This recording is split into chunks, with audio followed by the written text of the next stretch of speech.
Hi, and welcome back to another episode of the Healthy Podcast. My name is Dr. Ed Lynch. I'm the founder of Healthy and the Wellbeing Doctors. And today I've got Dr. Nik Sharma, who's the clinical director at the Royal Aintree Hospitals in Liverpool, and also another longevity doctor and a consultant in stroke and geriatric medicine, or just stroke, or both. I do stroke, geriatrics, and general medicine. Okay, you name all it. three. Great stuff. So today, what we're going to go through is VO2 max testing. We're going to go through what exactly VO2 max is, what it means for you, how we can train to optimize VO2 max, and also go through how it's like the most important thing that you need to be doing in order to live longer, optimize your fitness, and all sorts of other things. It's probably the most important test that we can be doing for ourselves. So without further ado, Nik, can you tell us a bit about what VO2 max actually is? Yeah, absolutely. So VO2 is the amount of oxygen your body's using, and we typically measure it in mils per kilogram per minute. So that's the amount of oxygen your body's using in mils for every kilogram of body weight for every minute that we're measuring it for. And with VO2 max, we're measuring the peak of that, so the maximum amount of oxygen your body can use per kilogram per minute. And that's a measure of how efficiently our body's using, how effectively it's pulling that oxygen out and utilizing it. And more importantly, it's a measure of how effective or how good our cardiorespiratory fitness is overall. Okay. So if we think about the VO2 max thing, it's about oxygen coming in. So if we take a deep breath in, oxygen's going into the lungs, it's diffusing across into your blood. Oxygen's now in the bloodstream, from your lungs into the bloodstream, going around the body because your heart is the pump and your heart is delivering that oxygen through capillaries, all of the veins and arteries into tissue. And then it's getting absorbed. The oxygen is getting absorbed into the tissue and then getting utilized by the mitochondria, which are essentially the energy stores in the body, to then be utilized. That whole kind of physiological process is essentially what we're looking at with VO2 max here. It's like when the oxygen's coming in, how it's getting delivered into the tissues, and looking at the overall efficiency of that. So why is that important? Well, you're absolutely right. You described the process brilliantly. And any one step that's not working in that process is going to have a big impact on your fitness overall, on your ability to do exercise. So VO2 max is the best, most standardized measure that we have of your cardiorespiratory fitness. And you said, why is that important? And there is no other measure that we can analyze or test in a lab or anywhere else that will give us as powerful an indicator of your longevity as VO2 max. Simply put, VO2 max is the best indicator of how healthy and how long you'll live. It's crazy, isn't it? And I think most of us actually aren't doing VO2 max. I think if you've got a Garmin or something, it can tell you roughly where you are. But I do wonder how many people have actually got onto the machine.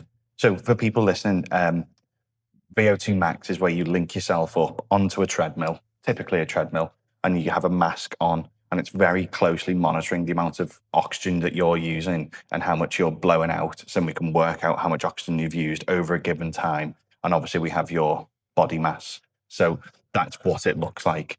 But I do wonder how many people are actually doing this. Personally, I know very few people who've done it, and we're in the space. Yeah. And I just think we need to be doing a better job of this, of like actually getting more people to understand what VO2 is and how important it is. Absolutely. I think the most accurate way of knowing your fitness overall, your cardiorespiratory fitness, is to do a formal VO2 max test. And like you say, that's on a treadmill. It's measuring literally the amount of oxygen your body's taking in and putting out of each breath. I would say there are other ways to measure it if that's not accessible to you, but if you're the kind of person who wants really reliable, hard data, that is the best way to get it done. Yeah, definitely. And there's loads of research studies that have shown a really, really clear link between VO2 max and your overall mortality. Should we go into the performance groups? Let's go into it because I love this stuff. So if we go to the first one, which is performance group by VO2 max, should we break this down for them, Nik? So we've got two categories here. We've got women and men, and then we've got groups from essentially low VO2 max all the way up to elite. And it's broken down by age group as well there on the left-hand side. So we've got the brackets of 18 to 19-year-olds 20 to 29-year-olds and so on. Yeah. Is there any other ground setting that you want to do there, Nick, before we move on? I think what's amazing about this graph you've got here, this is pulled from the Mansaga study, which had 122,000 people in it, and they showed a 5-fold difference between mortality for the people with the lowest fitness and the highest fitness. But what's amazing about this study is it lets you take that simple statistic and break it down and say to yourself, well, actually, where am I in that group? Am I the lowest fitness? Am I the highest fitness? So in other words, if we go from elite, so if you're a 30-year-old female, let's say, Yeah. so in elite there, if we go back to the first, if you're an elite, it's over 49 is the VO2 max, is up, what we're looking for there. Yeah. Yeah, So exactly. if we're going from over 49 down to under 27, you're 5 times more likely to die of everything, essentially. Exactly. Yeah, Exactly. it's crazy. It's amazing. And even there's a very, very recent study which seems to show that it's not, I think it was in Finland, it's not even the things that you'd assume you're more likely to die of, like heart disease, stroke. I don't know if you'd assume it, but there is loads of evidence that you're less likely to get cancers. Yeah. They even found people less likely to die from car accidents and suicide if they have very high VO2. Why car accidents? That's fun. We don't know. We don't know. I mean, it's possible this is one study, and we always like to look at meta-analyses which pull together lots of studies. So it's possible it's a blip in the data. Yeah. On the other hand, it's possible that if your body takes a hit and your body's really good at using oxygen, it can keep going longer while the emergency services get to you whilst they're putting you through surgery, etc. Also, you probably respond better if you're in ICU. Exactly. You've got a bigger functional reserve. Yeah. Yeah, nice. Your body's just more able to take that hit and bounce back. Okay. So Great. there's nothing more powerful than having a really high VO2 max to give your body the ability to take that hit. Nice. Should we get into this one? Yeah. So this builds on the first kind of scene setting table. Do you want to go into this, Nick? Yeah, I think, Ed, we've talked about this before and it blows my mind when we look at this. So this is that data we talked about from the Mansaga study. So we looked at the different groups from the low fitness all the way up to the elite. And this is demonstrating that in a table. It takes a little minute to understand this table, but essentially the dotted line you see, where there's a 1 at the bottom of that, that's the risk of death for the most elite people. Everything to the right of that line is a higher risk of death. Yeah. So our baseline here, if it's a 1, that's looking at, you've got a 1 times risk of all-cause mortality for the people in the elite group. The elite group, and everything's getting compared to this elite group on this graph. Exactly, spot on. So let's start with what for me is the most mind-blowing one of all, low versus elite. So if you're in the low fitness group, you have 5 times the risk of dying as someone in the elite. Yeah. So again, on this graph, you can see that box is well over to the right at the 5 adjusted hazard ratio is what the adjusted HR stands for at the bottom. And that's above absolutely everything else. So even if we compare against like high blood pressure, diabetes, smoking, all of those things. Yeah.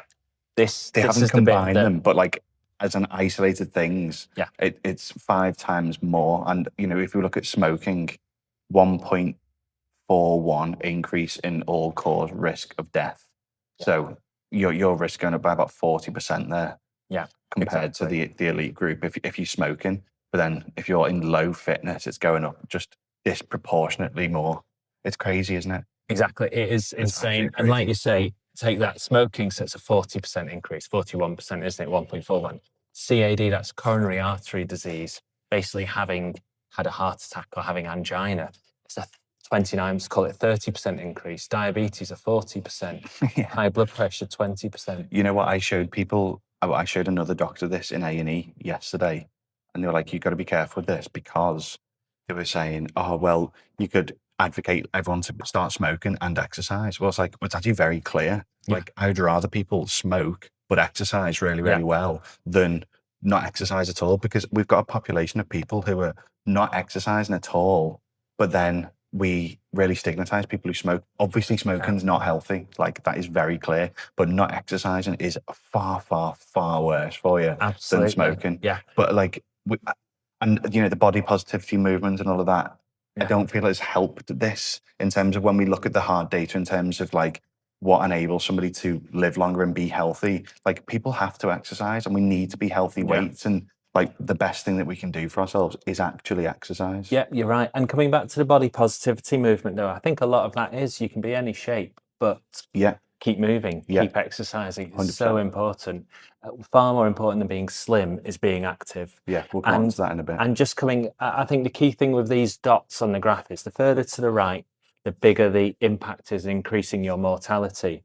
And so what you can see is all those things, smoking, coronary heart disease, diabetes, high blood pressure, don't seem to have as much as an impact of any of the stuff below the line, which is comparing the different levels of fitness. The only one that comes close is moving from below average to above average, increases your risk by 1.4. So being below average rather than above average increases your risk by 40%, which is about the same as smoking. Yeah. But, any bigger increase than that, you're weighing the benefits of not smoking just by moving across those groups. Yeah. So even if you're doing no exercise at all and we're getting you to a tiny bit of fitness.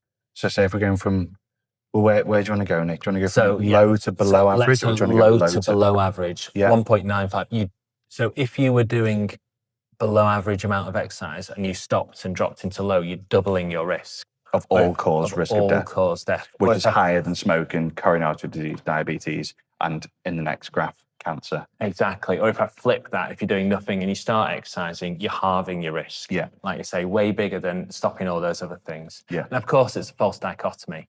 We want everyone to exercise more. We also want everyone to stop smoking and check their blood pressure and check their cholesterol and all those things, because it all goes together.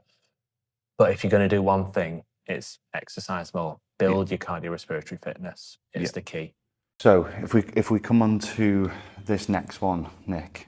So this is Kokinos et al. This is it's a very, very similar study. So this study and the one we just talked about, which is Mansaga, in both studies, they looked at exercise tolerance tests that were done on people who went in for a health check.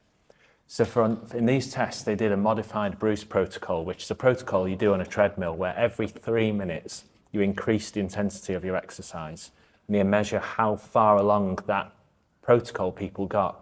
And that lets them estimate that person's VO2 max.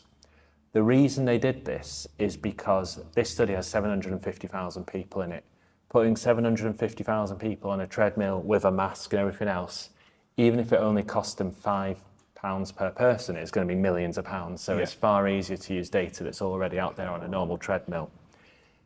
And again, you can replicate that test. You can, if you see your longevity doctor, they can talk you through a Bruce protocol and show you how to replicate that test and see where you fit in. But I'd say it's not quite as accurate as doing a formal VO2 max. So if you want the data, the best way is to do that formal test. And this is showing us pretty much what we saw before. What I like about this is 750,000 people, and it's absolutely confirming the benefits of that Mansaga study. 4-fold difference in mortality between the least and the most fit, which is absolutely massive.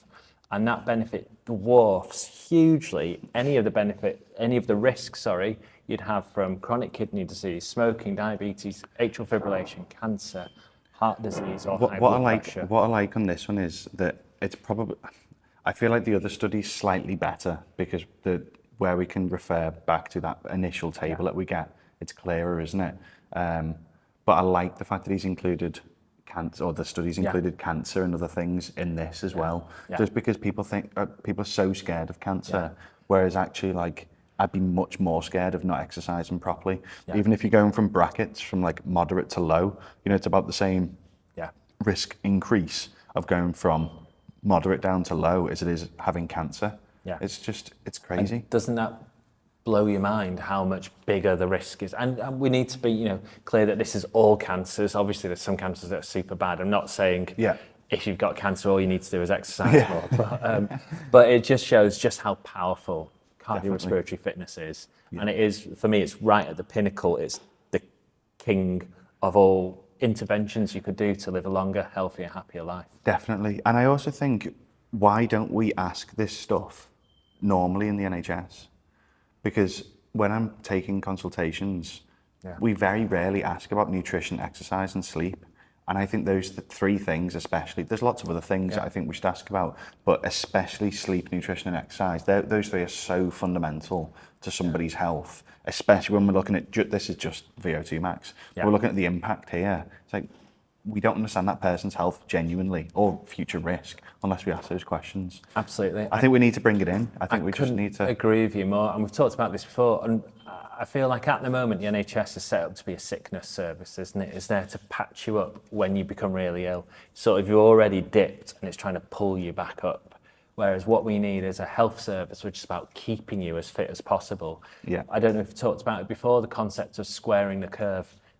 Our goal as longevity medics is to keep you as healthy as possible for as long as possible. It's to push back and fight that slow, gradual deterioration we all see. Square off that graph. Square off that graph. Yeah, rather than just a gradual decline over time. It's described as like a mountain almost, isn't it?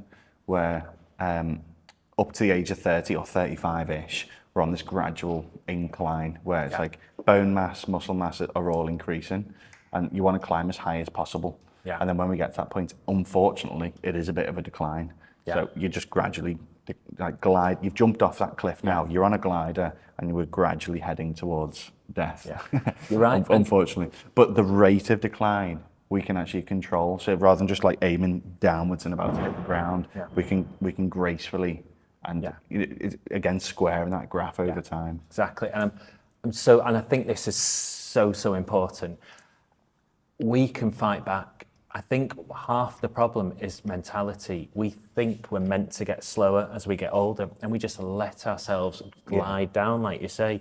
I think if there's one thing we should all be doing, it's pushing back, fighting back, keep running, keep exercising, keep cycling your bike, whatever it is you do, keep doing it, keep fit. And even strength training.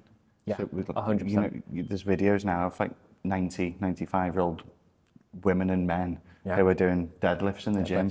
And you know, the kind of, they're using Zimmer frames prior to that. They can't mobilise, they can't do their ADLs or the activities of daily living, they can't go shopping, they can't do anything for themselves. They have a big package of care, and then when we get them to do some strength training and other bits, you know, they're off the Zimmer and they're independent, and they can actually we've not reversed, but their function's so much higher by doing these basic things, and their quality of life's improved. And then the wraparound thing for the family is like, you're not caring as much for them, and you know, they're certainly happier as a result. Yeah, absolutely. And ironically, I was talking to my mum in the car on the way here, we're having a chat on the phone. My mum's just coming up to 17, my dad's a few years older, and they were talking about visiting some of their friends. And I've seen it. I see it in hospital, and I see it with my parents' friends. There's some of their friends who are still picking up the grandkids, helping my mum and dad pick up our kids at least once a week. 5 and 9 years old. Sorry, the grandparents. Grandparents. My mum's nearly 70. My dad's coming 75. Picking up the grandkids regularly, looking after them, helping out day to day. Young parents. I think I'm a bit younger than you. Mine's a similar age. Anyway. All right. No. Well, how are your parents? What are they up to?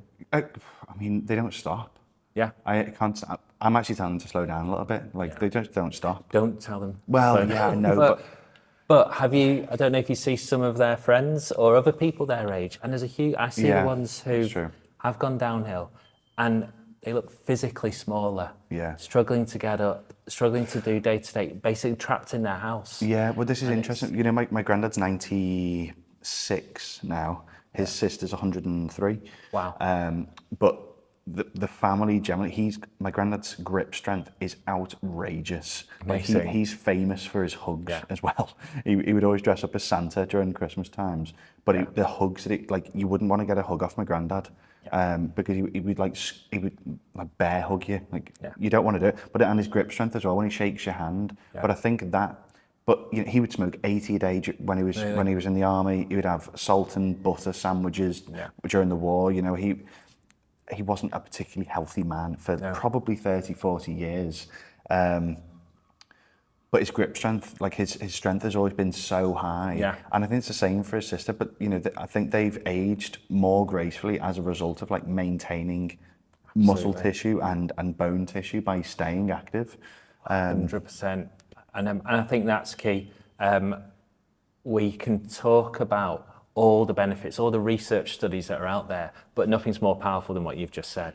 Like, you've got two choices. One is to wither and slowly decline and become more and more dependent, or the other is to be like your granddad, strong, independent, keeping going as long as possible. And fitness and exercise are absolutely the key to that. And I'd say cardiorespiratory fitness comes first, muscle strength is just after it. And then sleep and nutrition are the foundations that you use to build those things as well. And they all go together, and they're all essential if you want to live a quality life. Yeah, definitely. Should we come on to graph number 4, which is what happens with VO2 as we age? Do you want to go into this, Nick? We've got Yeah, I think this graph is great, but it's sort of summarising what we've just talked about, isn't it? There is this age-related decline that we all get. And what you'll see on this graph is it's got cut-offs for what VO2 max you need to be able to do key different activities. So running fast on flat ground at 6 minutes per mile, okay, that's right up there in the 50s. But even briskly climbing the stairs, you need to be, 36 or so?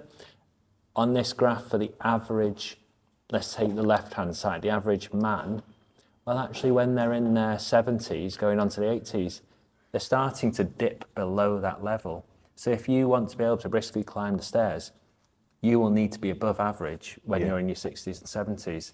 And the best way to be above average when you're in 60s, 70s, 80s, 90s is to be above your average right now, whatever age you are. What I think's crazy is in an 80, let's take male again. Well, it doesn't matter actually, we can take male or female.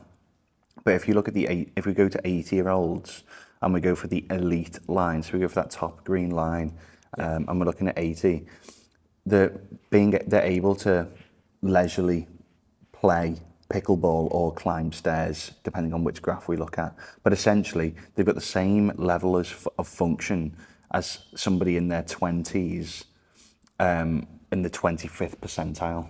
Yeah. So, you know, that's where, for me, maintaining good levels of VO2 max is unbelievable. Like, we've got some 80-year-olds who are as fit as the bottom 25% of people in their 20s. Yeah. It's just crazy. It's crazy. And what that's saying is climbing a flight of stairs is an elite activity when you're 80. Yeah, which is that's mad, true. isn't it? But yeah, and I don't fully buy into everything in this graph, because it's sort of saying, well, you need to be a super elite now if you want to be elite when you're 80. And that's kind of true. You do need to push yourself as far as possible now. But it's more important is trying to fight the decline and maintain it. Yeah. You know what, though? I was looking at how the elite line translates to like a 5K time. Yeah. Because I was thinking, if you're elite, that to me is like Mo Farah. Yeah. Like, that to me is elite. Yeah. But actually, the elite category is much more accessible than what I thought. So I think, memory serves me correctly, if you're in the elite category for men in my age group, the 5K time was about 26 minutes or something like that. That to me certainly isn't elite. Like, my 5K time is well beneath that. Yeah. But it's actually I think it's much more accessible to be on the top line. And that's the 98th percentile, isn't it? So to be in the top 2%, I actually think it's more accessible than what you think. You make an incredibly important point now. I think you're right, because elite sounds inaccessible. We probably need to change that language. In most of these studies, including this one, they've defined elite as the top 2.5%. Yeah. Probably if you've got off the couch and done anything, you're already in the top 50%. Yeah. You know, if you're even trying and going to the gym regularly, you're in the top 25% at least. Yeah. So as you say, it doesn't take much to really jump up those centiles and get near the top 2.5%. Yeah, it's almost scary, isn't it, as to how unhealthy people probably are in the 25th percentile. Yeah, you know, just by doing absolutely. a tiny bit, we're reducing risk of all cause of death massively. Absolutely. Yeah. It's huge. And the other reason I think this is so important is when I was preparing for this podcast, I had a bit of a Google, had a look at ChatGPT, and I thought, what have I missed? What else is important about cardiorespiratory fitness as we measure it with VO2 max? And I came up with all these studies, and I was able to say, you boost your cardiorespiratory fitness, really clear evidence that it lowers depression, really clear evidence that it boosts your cognitive function and reduces dementia. Really, I mean, it's probably obvious, but really clear evidence that it's going to improve your bone health if you're doing anything that involves impact like running and that kind of thing. Probably being on a bike's less good for bone health, but impact activity is going to improve your bone health, make you stronger. You'll sleep better, less chronic pain, less fatigue, less sexual function, better immunity. The list goes on and on and on. And then I thought, wait a minute, this is all great, but that's not what it's about. It's about what we just talked about. It's about being 80 and 90 and still being able to live the life we want to live, the kind of life we're living now, rather than ending up with your whole world shrunk to the size of a chair and reliant on everyone doing everything for you. I think we could quote endless studies that absolutely nail all those benefits I've talked about, but we see it in the real world. The things you talked about with your granddad, things I've seen with my parents who are living a really good life and some of their friends who are struggling just to get by. Yeah. That's what this is about. It's fighting to live the life you want to live. Yeah, you know what though, I think people struggle to get into that mentality because they're like, oh, I'm fit and healthy and like I'm young and I've got no problems. So it's like, I'll just go out and like go out on the lash. I won't do any exercise. I'll eat what I want. But very soon it's going to catch up on you. Yeah. And you need to start doing something about it because your risk of everything goes up dramatically if you're not doing it. Yeah. It's an investment in your future self, isn't it? Yeah. But it's actually an investment in your current self. Like, you feel better. You got more energy. I don't know why it's so hard to get started. I admit, even before I do it, go out and go for a run, I'm like, oh, I really want to. But the moment you're out there, you're like, this is great. Why did I not want to do this? Yeah, I think for me, once you're done and you're in the shower afterwards, you just feel amazing. Yeah, like absolutely. Post exercise, and then you're getting food in, and like you've earned the food. Yeah. It's just your day. Everything then it's like domino effect. Sets you up, doesn't it? Yeah, absolutely. Yeah, absolutely. Okay. What I want to touch on now is we've talked loads about the data and like what happens when we age and all of the different comparing VO2 max to cardiovascular risk. But the thing I want to come on now is what can we actually do to improve VO2 max? Like, what is the most effective fitness regime to actually improve VO2 max? Like, what are the best things that we can be doing in terms of fitness to improve VO2 max? Okay, I could give you lots of different answers to this. And the honest answer is it depends on where you are right now.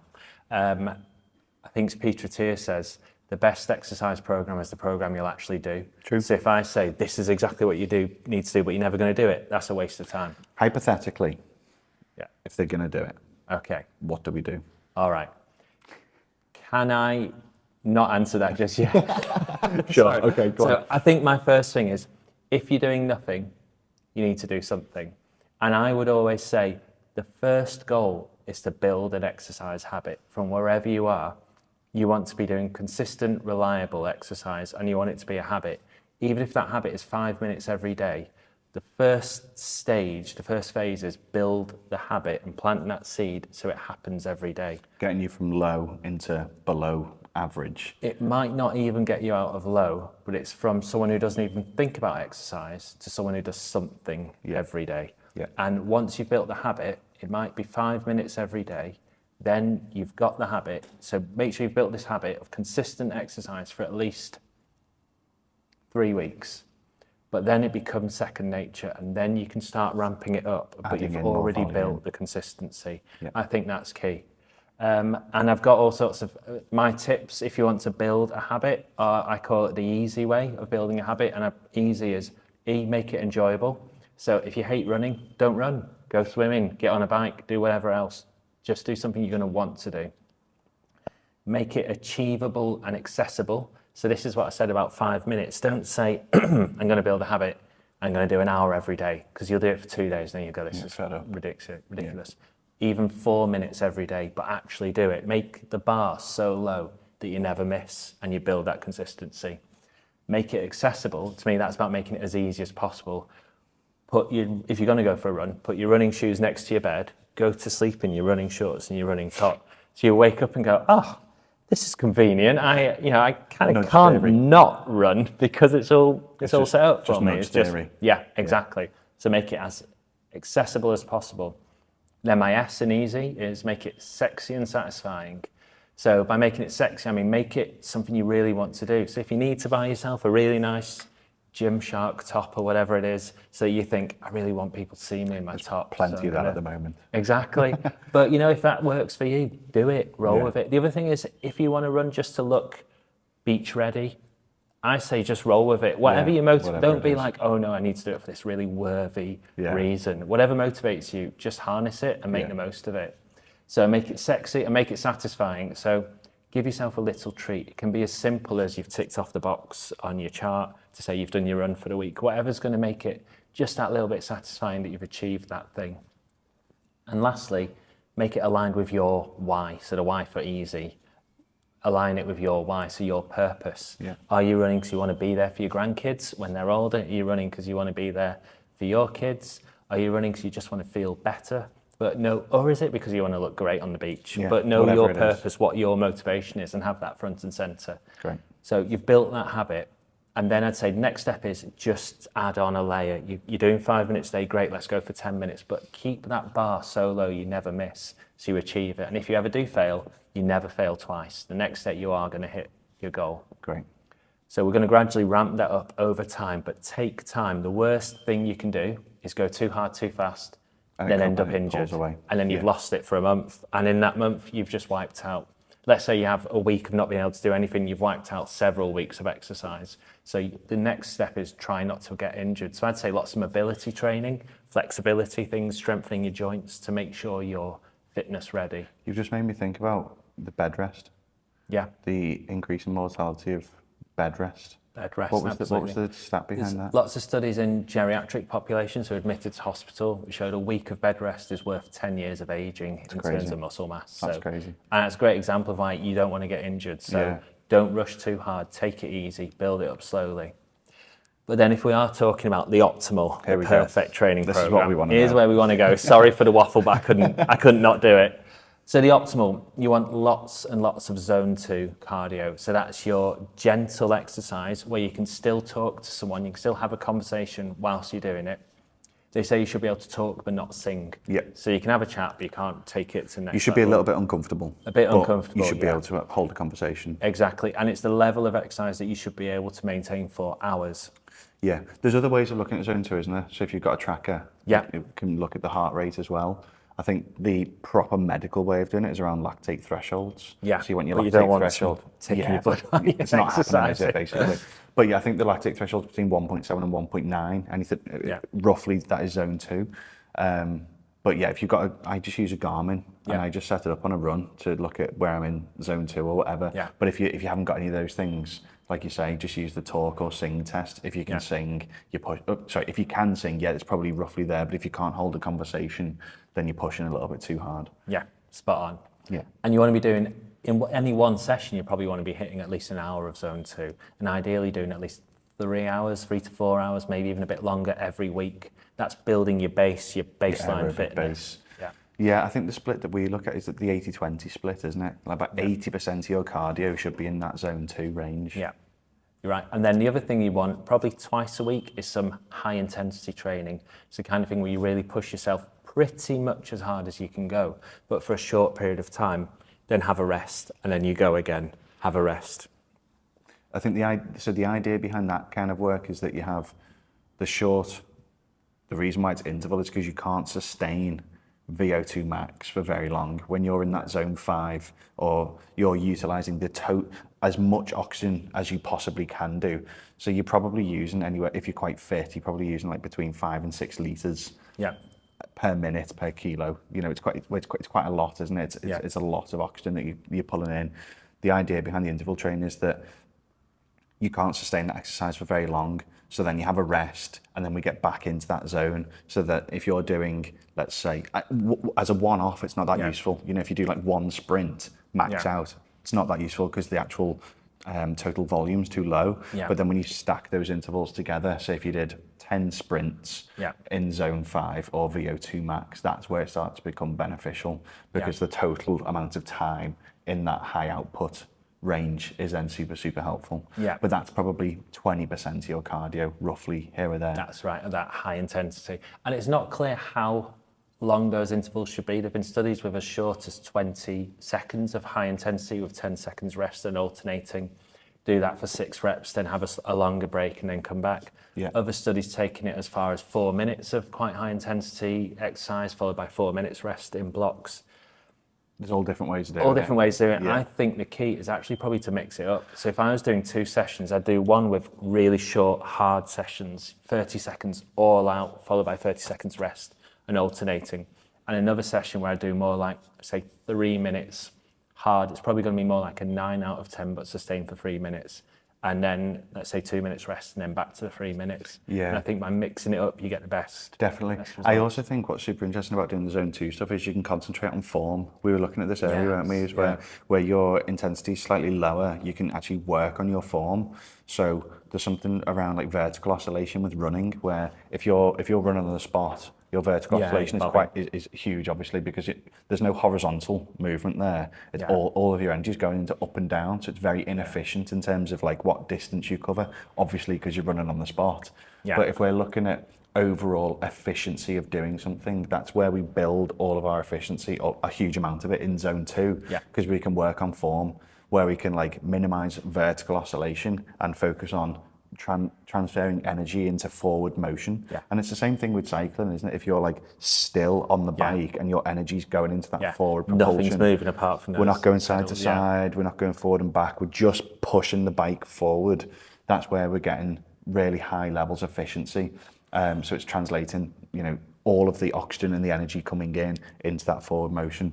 But I think the zone 2 stuff's super helpful to optimize your form, because when you're pushing so hard, it's an all-out assault to try and make sure that you're just you're a mess. You're all over the place. You're not going to have like the capacity to work on your form. So I think that's the other benefit of zone 2. You're right. You're training your mind to keep that form as good as possible when you don't have the energy to focus on it. Yeah. Great. So we've done the 80-20, 80 in zone 2, 20 in zone 5, and spreading it a little bit.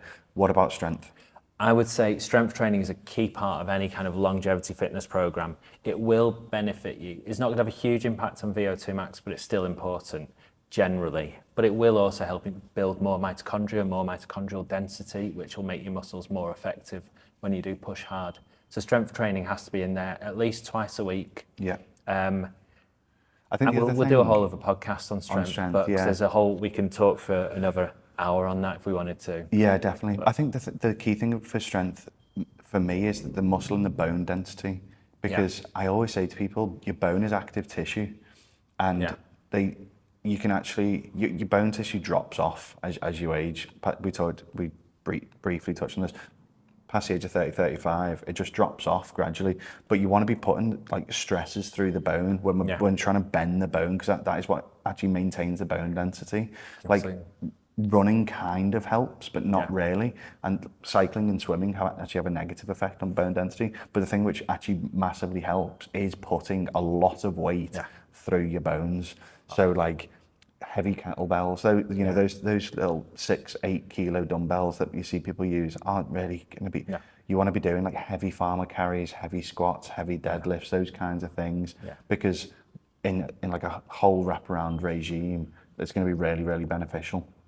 But go on, sorry. You mentioned it before. If you Google the Lift More study, you'll see this is a study in Australia where they had they were mainly older ladies lifting heavy weights, doing deadlifts of their own body weight, and it actually increased their bone mineral density. These are post-menopausal women, but they're still able to increase the strength of their bones. Love it. Only by a bit, but it's still going in the right direction, which is massive. They also strengthened their muscles, and they had significantly less falls, and so overall a lot less fractures. So it's a game changer for your health. Yeah, amazing. I think, can we touch on this last one before we sign off? We're going to come to the final slide, which is looking at the difference. Well, it's comparing low muscle mass and low muscle strength, and the overall all cause of mortality. So everything that could possibly kill you. What's interesting here is though that essentially what we're pulling out of here is that strength is far, far, far more important than muscle mass. So if you have got low muscle mass, so we go the bottom left. So your low muscle mass is present, yes, but low muscle strength is present, yes. So low muscle strength is present? No. Oh no, sorry. So yeah, bottom left here is low muscle strength, yes. Low muscle strength, no. So essentially, you have good strength, but you have got low muscle mass. Then your all-cause mortality is actually super low. But as soon as you start to have low muscle strength, so you've got weak muscles, your all-cause mortality goes up like astronomically. It's just crazy, isn't it? Yeah. So it's not about the size of the tissue. Yeah, lean, strong muscles are the way forwards. Yeah. Which is a bit disappointing when I come back to what I was saying before about what motivates you. Most people want the beach body. Yeah. But I'd still say any muscle strength is better than no muscle strength. So whatever motivates you to pick up some weights and get in the gym is crucial. Yeah. Just about building that strength. Yeah, definitely.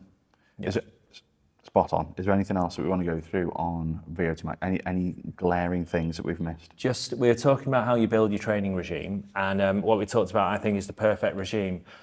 But I always say you need to be the scientist of yourself. And what I'd say is build your regime, get into it. But every 6 weeks, I think the most important thing you can do is after 6 weeks, take a step back, have a think about how it's going, have a think about if you think your fitness is improving. If it's working for you, great, you might just keep going. If it's not working, you need to change it. You might mix it up a little bit and make some adjustments. And I think you have to keep going around in those cycles, just keep retesting. Yeah. You don't need to formally test your VO2 max every 6 weeks, maybe do it 2 or 3 times a year. But even in between, have little mini cycles where you're trying different things and just assessing how you're getting on. Maybe you're noticing the speed you're doing on a treadmill is going up a little bit, so you think things are going in the right direction and so on. But I would recommend 2 to 3 times a year formally testing it, so you've got those numbers to underpin your work and you can clearly see if you're going in the right direction. Yeah, fully agree. And it'd help if you had some tracking tools. I think that's one of the things that you can do at Helfy, isn't it? If you download the Helfy app, you can track all of these things within it, even your bloods and the VO2 max, and just see. Yeah. But yeah, I think a lot of people are spending a lot of money on supplements and things, whereas I think our advice would be, well, actually, look at the testing first, and then if you need anything on top of that, then great. But like you say, VO2 max maybe a couple of times a year, but you can get reasonably accurate readouts from Garmin's now, because that's looking at people who've done actual VO2 max tests and looking how fast you're completing like a 5K and guessing where you would be roughly. So they're not bad. No. But I think people do need to be a bit more cognizant of the VO2 max, but hopefully it makes a bit more sense now. Yeah, and if anyone wants more information on this, I've produced a PDF workbook which talks about some of the research. It talks you through a Bruce protocol so you can follow those steps and see how far you get into it, what your time is. Great. And gives you a formula you can put that time into to work out your VO2 max and your METs, which is a different measure of fitness. It's actually what Kokinos and Mansaga in those studies we looked at used. Yeah. And then it even goes on to show you how you can then put that into the graphs to see where you are, whether you're elite, average, above average, and so on. And then obviously you can take that to see where your mortality is, according to the studies, and where it could be if you boost your fitness into the next stage. So it's all mapped out in that workbook. Great. We'll stick that in the description below just so they can access that. Fantastic. Yeah. Super, Nick. Is there anything else? No, we're happy. No, thank you very much. Yeah, thanks for today. Cheers.